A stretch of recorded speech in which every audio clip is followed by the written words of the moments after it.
자, 김경재 국민혁명당 대통령 후보 모셨는데요. 국민혁명당이 당비를 내는 책임 당원이 300만을 넘어서 지금 목표 500만, 1000만을 향해서 가고 있는 막강한 그 피플 파워가 있는 저쪽에 국민의 힘이 아니라 이제 피플 파워가 있는 정당인데요. 우리 김경재 후보님은 정치를 오래 하셨으니까 과거 이제 정치인들 너무 잘 알 텐데 특히 오늘 이제 노태우 전 대통령이 돌아가셨습니다. 그래서 남다르실 텐데 느낌이 어떠신가요? 그러니까 공교롭게 박정희 대통령 돌아가신 날 같은 날이래요. 이것도 아마 세계 역사에 전직 두 대통령이 같은 날 돌아가신 거. 그러네요. 이게 세계 역사에 그렇게 쉽지 않을 겁니다. 같은 나라에서. 아침에 저도 이제 지난번에 그 현충원 참배했지만 오늘도 또 가서 기자회견을 했는데 안에서 못 한다 해서 길가에서 입구에서 하고 왔습니다. 저는 흔히들 전두환 전 대통령 뭐 경제 성장이 뭐 9.3%가 나왔다고 최고라고 올렸다가 윤석열이 혼나지 않았습니까? 근데 아마 정치를 잘했다는 발언은 경제를 잘했다는 말을 잘못한 것 같아요. 그거겠죠. 사람을 요 적재적소에 잘 썼다, 요거. 그리고 그때 그 김재익하고 서석준이라는 사람이 그거 잘했죠. 탁월한 천재거든. 그럼요. 그리고 이제 워낙 전두환 전 대통령은 경제를 모르니까 아예 니들한테 다 맡겨버린 거야. 그러니까 잔소리 안 하고. 그래서 오히려 그 사람들이 소신껏 하는데 불행하게 그 사람들이 아웅산에 가서 아웅산에서 그 전부 다 제 대학 가까운 선배들입니다. 근데 이 두 양반이 그 제주 있는 사람 다 가버렸어요. 그러게요. 특히 김재익은 아주 김재익 그리고 그 전에 박정희 대통령 시절에 김학렬 이게 탁월한 사람 남도구 이 세 사람이 사실은 대한민국 경제를 오늘 요만큼 끌어온 주역들이라고 해도 과언이 아닙니다. 그런데 사실은 제가 아까도 그 얘기 했습니다만 9.3%라는 것은 한 6, 7년간 사이 아닙니까? 그런데 그 전에 18년 동안에 박정희 대통령한테 6.8%를 성장했어요. 기반을 다 만들어 놓은 거죠. 물론이죠. 그게 인프라를 다. 그것도 18년 동안. 그러니까. 인프라가 다 되고 이제 그때 부수 효과가 나타나서 플러스 알파가 나타나고 그때는 세계 경제가 아주 좋았습니다. 그래서 그냥 전두환 씨가 가만히 있어도 잘 되는 거예요. 그래서 그것이 이제 6.8%에다가 플러스 알파가 붙은 거지. 그러니까 그런 의미에서 전두환 씨가 재수가 좋은 셈이죠. 그렇죠. 그래도 큰 소리 칠 수 있고 우리의 경제적인 역량이 늘어나니까 88 올림픽도 가져올 수가 있고. 그런데 이제 박정희 대통령 얘기하기 전에 이제 전두환 씨에 대해서 좀 얘기하자면 엄밀하게 말하면 우리 역사에 전두환의 치세 몇 년이 없었으면 훨씬 더 좋았다고 생각을 해요. 그래서 이제 사람들이 저도 바로 이제 민간으로 바로 이제 넘어갔어요. 이발 사라지는 거야. 인간이 보면 어떤 인간이든 특히 사회과학하고 하는 사람들에는 인간에게 결단의 세계가 두세 번 있잖아요. 그때 전두환 씨가 개인적으로는 보수 기질도 있고 상당히 리더십도 있고 그랬는데 그때 뭐 보안사 뭐 이런 걸 하다가 미련이나마 그냥 최규하 대통령 밀고 자기는 그냥 육군참모총장이나 아니면 국방부 장관이나 이런 걸 하고 깨끗이 물러났으면 그 사람 위대한 군인 영웅되죠. 영웅되죠. 영웅됐습니다. 그걸 못 이긴 거야. 나는 그래서 사람에게 누구에게든지 그런 결단의 시기가 오는 거야. 그리고 또 묘하게 저는 그때 이제 박정희 대통령 끝나고 난 다음에 이제 귀국한다고 이제 막 한참 차리고 있는데 쟤는 여권이 안 나와요. 그래서 저는 못 나오고 이러고 앉아 있는데 다른 사람 우우 갔어요. 망명 시절에. 그래서 이제 박 대통령 했으니까 이제 간다. 그리고 나는 박 대통령에 대해서 미국에 있는 동안에 그때 한 10년 됐죠. 새로운 인식을 많이 가지게 됐어요. 내가 중도 우파 보수를 해야 되겠다 하는 생각을 많이 하고 있어요. 여러 번 연설에서도 강조하셨습니다. 아니 내가 박정희 이승만을 많이 연구했으니까. 많이 연구했으니까. 그런데 나는 여권이 안 나오는 거야. 그러니까 사람들한테 내가 사람이 좀 사고방식이 바뀌어졌습니다. 이렇게 얘기하기 곤란하잖아. 그러고 있는데 다른 친구들은 우하고 나 간다 하고 갔어요. 그래가지고 그 사람들이 전두환 정부에 다 가담을 한 거예요. 예를 들면 이종률이라고 예일대학에서 박사인데 동기동창이 있어요. 정무장관도 하고 그랬단 말이에요.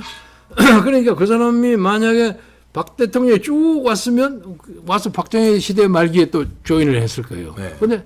유감스럽게 그 전두환 시대에 가담했던 사람들은 그 후에 정치적으로 후발이 없더라고요. 끊어져 버리더라고요. 그러니까 윗사람이 그렇게 평가를 받으니까 밑에도 그래서 재주가 있는 사람이 참 많습니다. 거기. 그때 참 유학생들이 많이 들어왔어요. 해외 두뇌가. 그래서 좀 아쉽게 됐어요. 뭐 살아계신 분들은 내가 뭐 이런 얘기를 안 하겠습니다. 우리 이종률 군도 비례대표를 2번 했어요. 유정에 뭐 이런 거 하면서 나중에 이것을 이제 지역구로 돌리려고 하는데 안 되는 거야. 그래서 아주 좌절하고 술 먹고 뭐 어쩌고 하다가 그냥 미국에 무슨 선거법 위반으로 혐의가 되면 미국에 가서 아무것도 아닌데 괜히 겁나니까 거기서 살다가 자기 처남하고 뭐 동생들이 뭐 감옥에서 한 2, 3개월 갔죠. 그게 별거 아니죠. 지는 와도 아무렇지도 않는 건데 거기 앉아서 술 먹고 어쩌다 그냥 세상 떠나버리고 말았어요. 그래서 그걸 보면서 내가 전두환 씨가 아주 배짱은 크고 참 뭐 장관 임할 때 돈도 팍팍 주고 시계 잘 풀어주고 유명하잖아요. 롤렉스 시계를 200개인가 줬다는 거예요. 니하고 나하고 형제다. 뭐 이러고 그랬다는데 그 양반이 그때 빠졌으면 정치적 혼란기에서 또 아이젠하워처럼 호출을 당했을 거예요. 그렇죠. 아이젠하워도 뭐 승전국의 장군인데 국민이 불러서 대통령 됐잖아요. 그렇죠. 그래서 아 인간에서 선택의 문제가 참 중요하구나. 요새 그냥 빼빼 말라서 왔다 갔다 하는 거 보면 처참해요. 1년 만에 완전히 몰골이요. 완전히 그래서 처참해요. 그런데다 오늘 또 노태우 대통령은 그래도 그나마 낫고 노태우 대통령 6.29 선언 때문에 저는 조금 풀렸어요. 그래서 저도 들어올 수 있겠죠. 면피를 좀 했죠. 보통 사람은 시대 운운하고 그렇지만 쉽게 말해서 노태우 대통령이 6.29 선언을 하고 어쩌고 하고 직선제를 받고 어쩌고 하는 것도 전두환의 허락이 있었기 때문에 한 거예요. 당연하죠. 거기서 노하면 안 되죠. 그런데 이제 묘한 것이 노태우가 그렇게 받았으면서도 결국 전두환을 백담사 가는 것을 막지 못했거든요. 그러니까 예를 들면 이재명이가 가사 만분의 1이라도 대통령이 가정을 하더라도 지금 있는 사람들이 성할이라고 생각하는 것은 어리석은 생각이에요. 그렇죠? 그 두 동지도 그럼요. 형제 같은 그 전두환 노태우도 그리고 노태우 대통령은 전두환이가 없으면 전혀 불가능한 사람이거든. 그렇죠. 그런데도 그렇게 됐는데 이 문재인과 이재명은 지금은 어떻게 알랑방구를 끼지만 막상 잡으면 캠프가 좀 다른 것 같아요. 내가 보면은. 그래서 난 뭐 문재인 뭐 현직이니까 대통령이라고 부르자면 우선 장난하지 말고 자기 꿈은 있겠죠. 근데 그 꿈 잘 안 되고 그리고 말년에 노무현 대통령도 막 어거지로 가서 막 북한에 가서 뭐 하다가 그 MOU인가 책이란 거 다 무효돼 버렸어요. 그러니까요. 그중에 또 좀 갔겠죠. 그러니까 집권 말기에 정상회담이라는 것은 허방하게 됩니다. 근데 지금도 그렇게 그 꿈을 버리고 뭐 종전선언에 미련을 뭐 안 버리고 그렇게 그러고 아니 어제 그 저 시정연설 보세요. 자기가 얼마나 잘했다고. 깜짝 놀랐습니다 저는. 뭐 저 어떤 후보의 부인이 뭐 소시오 배워서 온 건 뭐 얘기를 했다는데 나는 오히려 그걸 붙일 것이 이쪽이 아니라 그쪽에도 붙여야 한다는 생각. 완전히 뭐라고 할까 언어 감각하고 자기의 정치 사고방식하고 차이가 괴리가 많아. 딴 세상에 사는 거 같아요. 아니 뭘 읽고도 자기가 무슨 얘기를 읽었는지 잘 기억 못하는 것 같아요. 이런 느낌 들어요. 참 안타까워. 참 안타까워요. 아니 어떻게 저럴 수가 있을까. 누가 써준 걸 그냥 받아 읽어서 그러는지. 근데 원래 그런 사람인 것 같아요. 원래 그런 사람이니까 이제 말하자면 선택이 됐어요. 배우로 내세워서 그게 그렇게 해서 그냥 그래도 그 노무현 대통령이 자꾸 정치하지 말라고 몇 번이라도 얘기했다는 그런 확실한 증언이 있습니다. 그래서 노 대통령은 개인적으로는 참 있는 사람입니다. 매력이 있죠. 저하고는 좀 앙수로 붙기는 했지만 그래도 참 친했습니다. 그런데 그 양반은 문제를 하나 세우자면 너무 포퓰리즘을 좋아해. 나서기를 좋아하고 그것은 이제 자기의 교육 환경이 그런 것 같아요. 어렸을 때 워낙 이제 좀 죄는 학교를 다니지 못했기 때문에 좀 나서기를 좋아하는 그건 누구든지 있을 수 있는 거죠. 그렇죠. 시험은요. 컴플렉스가 있으니까. 예. 예. 그러니까 소위 지적 컴플렉스가 좀 있습니다. 내가 그 말 쓰기가 싫어서 질질 뺐는데 그렇지만 나머지는 인간적으로 참이 있고 어유 매력 있어요. 의리 있고 그리고 뭐 김현종이라고 그저 안보실 차장한 친구 있죠. 그 친구가 제 고등학교, 대학교 선배인 김병년 대사의 아들이에요. 아, 그 FTA 우리 한국 대표로 예. 그런데 똑똑하죠. 그마가 이제 뉴욕 콜롬비아 대학 로스쿨 다녔어요. 네. 그런데 이제 김병현 대사가 전라도 출신 그 외교관이어서 출세를 못 해가지고 네. 뭐 아프리카로 이런 데로 맨날 돌아다녔어요. 네. 근데 뉴욕에 와서 잠시 그저 영사를 했던 모양이에요. 네. 그래가지고 애들을 거기다 놔두고 가서 자기는 애들이 잘 됐구나. 해외로 돌아다니면서 돈 붙여주고 하는데 재밌는 것은요. 유명한 대사, 인도, 영국, 프랑스, 미국 이런 대사의 아이들은 갈 때마다 데리고 다녀야 돼 임기로. 그러니까 교육이 엉망이야. 그러네. 여기서 몇 년, 저기서 몇 년 근데 하니까. 하부 외교관 자식들은 잘된 놈이 많아. 왜냐하면 놓고 가니까. 그래서 자기 번 거 다 갖다 집어넣고 그리고 가끔 이제 그 아는 사람 있잖아요. 그래서 전화, 우리 아들 불러가고 짜장면 한번 사주소. 뭐 이렇게 부탁을 하는 거야. 예. 그래서 그렇게 가서 잘된 사나이 중에 하나가 김현종입니다. 예. 근데 이제 우리가 김현종을 꼭 그런 얘기 하면 그 사람에게 좀 미안하지만은 FTA 같은 것이 김현종이가 노무현에게 코치한 거예요. 예. 그리고 아프가니스탄 파병, 제주도 강정마을 이거 다 노무현이 간 거거든요. 예. 그래서 노무현이가 할 것은 다 했습니다. 원래 좌파 출신 대통령인데 자기가 대통령이 되고 나서는 우파적인 정책 결정을 많이 했어요. 예. 근데 이 문재인은 이건 또 반대로 하죠. 이건 또 역조야. 완전히 이건 아니 대통령이 되면 그 전에 몰랐던 최고급 정보를 이제 받게 되잖아요. 그러면 자기 생각이 다른 것도 느끼게 된다면 야 이건 안 되겠구나. 이건 필요하구나. 그때까지 정치적으로 막 주장했어. 이미 대통령 됐으니까. 그래서 노무현을 조금씩 바꾼 거고. 그래서 통계적으로 그게 나와 있어요. 좌파든 우파든 당선되면 다 센트리스트가 된다는 거예요. 가운데로. 그렇죠. 상호 접근 가운데로 온다. DJ도 그랬고. 그렇죠. 그런데 이 문재인만큼은 그래도 요즘 좌파들이 한다는 얘기가 있대는데요. 뭐냐면 그래도 문재인만큼은 달라서 다른 걸 많이 보여줘서 이제 좌파적인 거 있잖아요. 그걸 확 이제 예를 들어서 종전선언 고려연방제 확 밀어붙일 줄 알았는데 그것도 미국에 막혀서 못하니까 이재명이는 할 것 같다는 걸 훨씬 무섭게 하죠. 그래서 이재명을 지지한다는 거예요. 무섭더라고요. 그런 얘기 들으니까. 왜냐하면 예를 들면 이재명이 상대됐던 이낙연 있죠. 제가 개인적으로 아주 잘하는 후배예요. 술을 먹어도 수십 번 먹은 친구인데 그 친구는 그렇게 극조가 될 가능성이 전혀 없는 애예요. 그렇죠. 그래서 부드럽잖아요. 그리고 그 전에 동아일보 기자도 했고. 동아일보하고 박근혜 사면 얘기했다가 혼이 한번 났죠. 그래서 저는 맨 처음에 사실은 그것을 어떻게 생각했냐면 사면을 청해서 마지못해서 문재인이 그걸 풀어주리라고 생각했어요. 그렇게 되면 문재인의 축복이 이낙연한테 가는 거예요. 그렇죠. 그런데 처음에 그렇게 생각했을 수도 있습니다. 그런데 막 이쪽에 소위 대깨문들이 막 아우성을 치니까 문재인이가 시커먼에 빠져버릴 수도 있어요.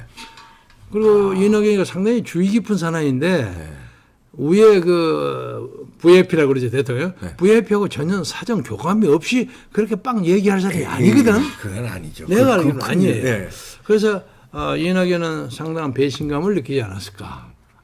이게 내 순서가 아니구나 이렇게 생각하지 않았을까 하는 생각을 합니다. 근데 오늘 이제 마침 노태우 대통령도 이제 돌아가셨고 그래서 이제 자연스럽게 전두환 전 대통령 얘기, 박정희 전 대통령 얘기하는데 전두환 대통령 이제 그렇게 평가해 주셨고 박정희 대통령하고 비교라고는 좀 뭐하고 하여튼. 그러니까 우리나라는 쉽게 말해서 이승만의 건국 정신과 박정희의 개발 정신으로 살아난 겁니다. 그리고 제가 한참 몇십 년 동안 모셨던 김대중은 이제 정규 교육이 없었던 사람이기 때문에 배워서 자기가 좋은 머리로 체득한 사람인데 그 양반은 나는 원초적인 빨갱이는 아니라고 생각합니다. 그런데 하다 보니까 자기의 이제 영웅심도 있고 뭘 좀 하고 싶어 하잖아요. 그래서 정상회담 하다가 보니까 글이 말려 들어갔고 또 하나는 처음에 미국 망명을 왔을 때 돈이 없었어요. 아, DJ가요? 네, 돈이. 그리고 제가 이제 워싱턴 그때 막 이제 신학교를 졸업하고 유펜으로 이제 막 가도록 돼 있는데 제가 유일하게 여기서 비서를 한 사람이야. 미국 땅에서는 이제 유일하게 유일한 사람이야. 그러네요. 그러니까 내가 71년 대통령 선거 때 공보 비서를 했거든요. 그러니까 나를 붙잡아가지고 이 양반이 딱 잡아가지고 아니 나 지금 유펜 가야 되는데 이 사람아 그 양반 하는 수법이 있어요. 이 사람아 누구 이름 들어요. 나만 한 게 아니라 다른 사람도 많이 써먹었더라고. 이 사람아 이봉규가 똑똑하는 대한민국이 다 하는데 무슨 공부를 또 해? 자네가 말을 못해 영어를 못해. 아 그런 식으로 이제 이렇게 붙여 내 이름을 안 붙이거든. 그래서 자네가 없으면 내가 하지를 못하는데 말이야. 이러고. 조금만 하면 말이야 우리 가게 되니까 말이야 뭐 어쩌고 그래서 그래서 하수를 잡혀서 있는데 돈이 통 안 들어오니까 그게 이제 72년 10월 유신 하고 난 다음에 한 7, 8개월 있다가 그래서 한민통이라는 걸 만들었는데 돈이 안 되거든. 그러니까 이제 73년 6월 30일인가 일본을 갔어요. 나 일본에 가서 돈 좀 구해올 테니까 자네 갔다 오는 동안 요거 사무실 하나 쪼매한 거 얻어가지고 그래서 알았습니다. 갔다 오십시오. 얻다가 납치돼 버렸어요. 그때 납치돼가지고 우리 집사람이 내일쯤 세상 떠나서 3주입니다. 근데 집사람이 목포 출신이에요. 그래가지고 아니 그 양반이 왜 당신만 쫓아다녀? 뭐 이러면 악담을 하다가 갑자기 납치됐다고 하니까 막 며칠을 울었어요. 죄스러워서. 그래 나중에 동경 앞에 나타날 때 아이고 살았다 뭐 이런 적이 있는데 그 다음에 이제 9년 만인가 또 다시 2차 그 망명을 왔잖아요. 그래서 내가 안 모실 수가 없어요. 그래서 이제 워싱턴에 내셔널 에어포트라고 있죠. 저 안에 거기를 딱 갔더니 꼰지고 그리고 내가 그때 이제 신문을 하고 있었기 때문에 내 신문 사설이 김대중 선생을 눈물로서 맞이하자. 그 유명한 사설입니다. 그러니까 뭐 저기에 한국의 민주주의가 절름거리면서 걸어온다. 이런 표현이 멋있네요. 그래서 이거 와서 그 양반이 걸고 눈물로 글썽글썽 막 흘리고 그런 적이 있는데 가서 인사를 하니까 기자들이 잔뜩 있죠. 그래서 경제 오랜만이세요 하고 나와서 손을 내밀었어요. 그 많은 사람 중에. 그러니까 내가 딱 그거 하나로 김대중에 가장 가까운 사람이 김경재구나. 이렇게 된 거야. 그 워싱턴 포스트에 사진이 딱 나왔어요. 둘이 가고 나는 좀 울먹하고. 그런데 돈이 없어. 그래서 내가 박지원이 갖다 붙인 거예요 그때. 가발 장사하는 돈 좀 있던 한인 회장도 하고. 그래서 이제 아이가 사전이 있었는데 뭐 그 양반이 이제 내가 김정일이 판단이 좀 예상한 거니까 저를 불러다가 자네가 말이야 북한에 가서 자세하게 좀 봐가지고 나한테 와서 보고하게.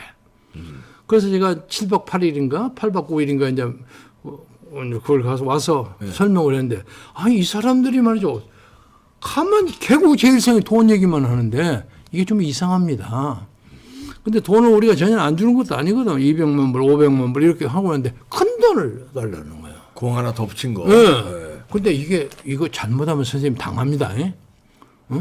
근데 그 돈 안 주면 안 한다고 하는데 그래도 그때가 2년 차예요. 집권 2년 차니까 아직 시간이 많이 남았어요. 집권 5년 차에 문재인처럼 하면 저 필망입니다. 3년 차에도 되니까 좀 참고 절대 내지 마십시오. 그리고 김정일이 믿을 수 없습니다. 믿을 수 없고 가니까 제가 제일 기분 나빠하는 것은 우리가 가기 전에 이제 그때 임동원 장관 등등으로 해서 쌀이니 뭐니를 이렇게 뭐 몇천 가마씩 하고 이제 그래 호의를 베풀고 해서 갔어요. 100만 불 정도의 의약품을 3번인가 보내고 한국에서 보내고 미국에서 보내고 했는데 이 사람들이 다 앉아서 우리 남조선 동포들이 공화국에 대해서 꼭 조공바치듯이 하는 거야. 근데 처음에는 그냥 한두 번 그냥 자식들이 뭐 할 말 없으니까 그러는 애인데 가는 곳마다 그러는 거야. 이것들은 완전히 사고방식이요. 남조선 인민들이 수령한테 뭘 바치러 오는 걸로. 지금도 그렇게 생각합니다. 네. 어이가 없어서 내가 그 얘기를 근데 기분 나쁜 게 선생님 그 자식들이 완전히 우리가 조공 맞추는 것처럼 생각하니까 그놈 새끼들이 원래 그 가난한 놈들이 그 프라이드가 있어갖고 그러는 거예요. 지들이 창피하니까. 그러더라고. 그래서 하지 말라고 그렇게 하는데 그걸 해가지고. 예. 그래서 깨름칙 하니까 이제 평양에 가서 김정일이 잡아갖고 야 내가 그런 약속을 해서 할 수 없이 했는데 이 정말로 안 해야 된다. 그렇게 김정일이가 죽어도 안 하겠습니다. 이랬대요. 그러니까 김정일이한테 사기를 당한 거예요. 당했죠. 예? 예. 그래서 나는 그것을 북한의 핵무기 만들으라고 김대중 우리가 돈을 보냈다고 생각하지는 않습니다. 근데 결과적으로는 이제 결과적으로 그러니까 그 비난 때문에 된 거죠. 그리고 전반적으로 대통령으로 그게 없었으면 김대중 대통령이 박정희 대통령 다음은 갔을 겁니다. 평가가. 약간 중도에서 약간 좌파를 하지만은 그 정도 좌파는 우리가 수용할 수 있습니다. 네. 주사파만 아니면. 근데 참으로 통탄할 일이에요.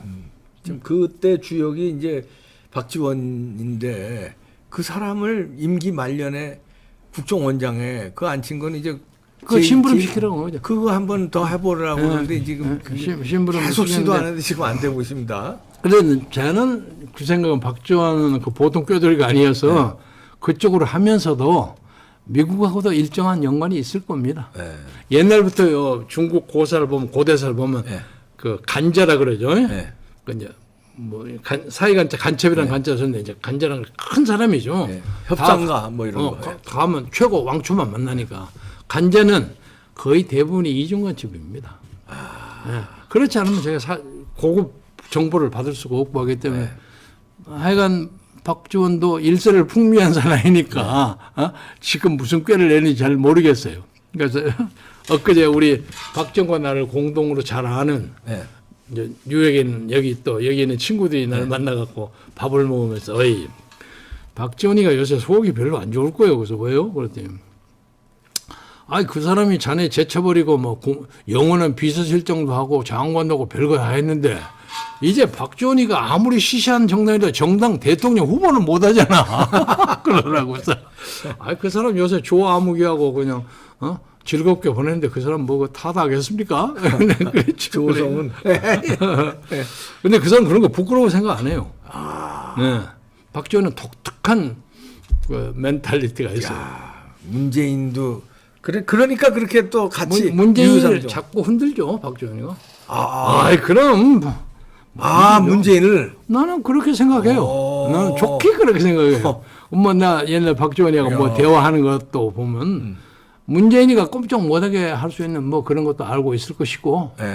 그거 가지고 능수능란하게. 북한에는 김여정이하고 신뢰다는 거 아니에요. 그런데 충분히 그런 게 있을 겁니다. 그 뭐 일선의 사람들은 북한 당국이 그 채널로 박지원을 임명하는 게 좋겠다 하고 뭐 청구했다는데 그게야 뭐 믿기 어려운 얘기고. 그럴 수도 있죠. 뭐 그럴 수도 있겠지만 우리가 공석상에서 그걸 인정할 수는 없는 것이고. 하여간 한국 사회의 어두운 면이든 회색의 면이든 일각을 차지하는 사람은 분명하니까.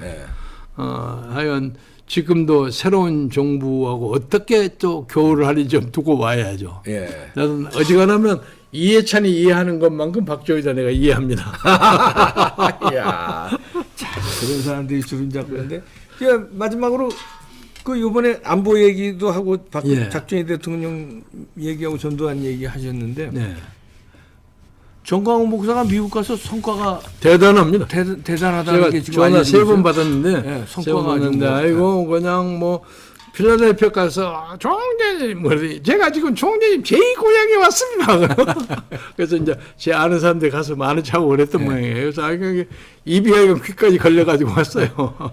근데 세계 기독청 만드는 거에 대해서 여론이 많고 큰 성과 또 저한테 이제 그걸 한번 조사해 달라고 그러더라고요. 지난번 대통령 선거 때 제외 국민의 득표수가 어느 정도 됐는가. 근데 자기가 왜 그걸 알고 싶으십니까? 그랬더니 내가 여기 보니까 아주 적게 따져도 적어도 70%는 우파다. 우파다. 네, 맞아요. 어?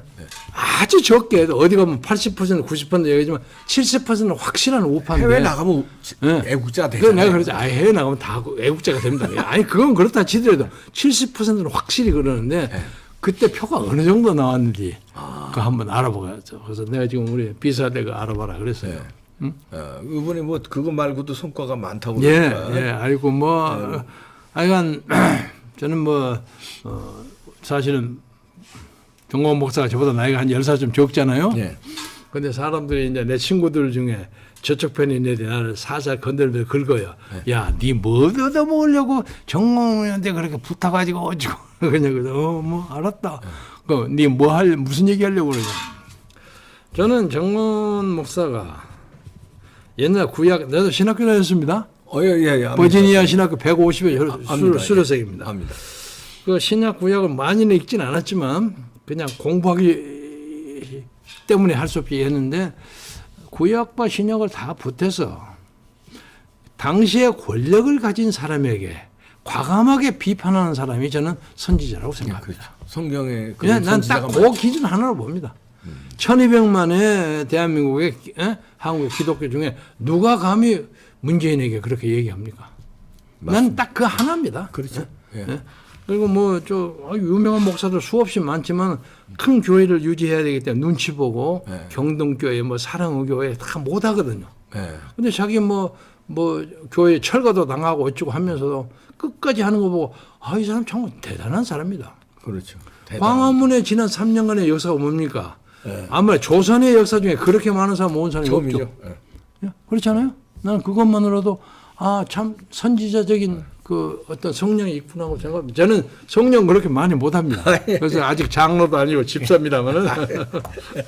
아이고 국민혁명당 당원이 300만이 넘었으니까 하나만 제가 말씀드릴게요. 예, 마지막으로 말씀하세요. 우리 국민들이 좋은 그 민주주의를 세우기 위해서 국민혁명당에 당원만 대주십시오. 우리 다른 거 원하지 않아요. 당원만.